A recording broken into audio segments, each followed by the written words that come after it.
یہ جو علم جعفر اور علم نجوم ہے اس کی کوئی حیثیت ہے؟ یہ جو سٹارز وغیرہ اخباروں میں آتے ہیں اور ان سے پوچھتے ہیں لوگ ہفتہ کیسے گزرے گا، جی ہفتے کے متعلق بھی ہے، اور اصل میں علم جعفر جو ہے اس کے متعلق آپ جو جعفر بولتے ہیں نا، ایک تو یہ نہیں لفظ ٹھیک، جعفر تو امام جعفر صادق علیہ السلام کا نام ہے نا، رسول اللہ کے چچا زاد بھائی حضرت علی رضی اللہ عنہ کے بھائی بھی تھے جعفر اور جعفر نہیں بولنا، جعفر کہنا، جیم فے رے جعفر۔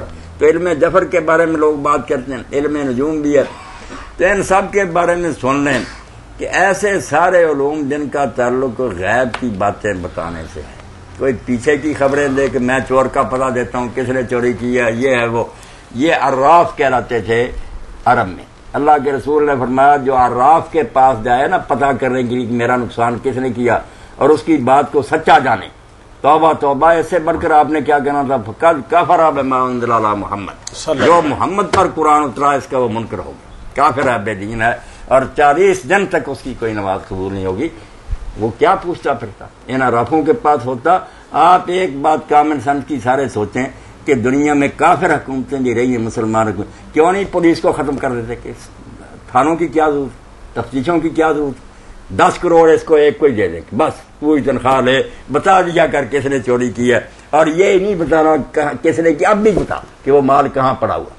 جب تجھے یہ نظر آتا ہے کہ فلاں چوری کر رہا، لے کر جا رہا، یہ شکل ہے، تو یہ نہیں نظر آتا کہاں پڑا۔ کسی نے دنیا میں کبھی یہ فائدہ اٹھایا کہ ان رافوں کو دے لو اور پولیس اور فوج کو ختم کرو؟ جھوٹی بات ہے، بالکل جھوٹی۔ جو آگے کی باتیں بتاتے ہیں یہ کہاں جی السلام علیکم، یہ نجوم سے بتائیں، جعفر سے بتائیں، جھوٹ بول، کوئی نہیں جانتا۔ تو مولانا بہت سے علم لوگوں نے ایسے ائمہ طاہرین کی طرف منسوب کر، جیسے عیسائیوں نے السلام بنا لیا علیکم، نا، عیسیٰ علیہ السلام یہ کہتے تھے، جی وعلیکم انہوں نے نہیں کہا، مولانا پورا دین ان کے نام پر گڑ لیا۔ جی فرمائیے۔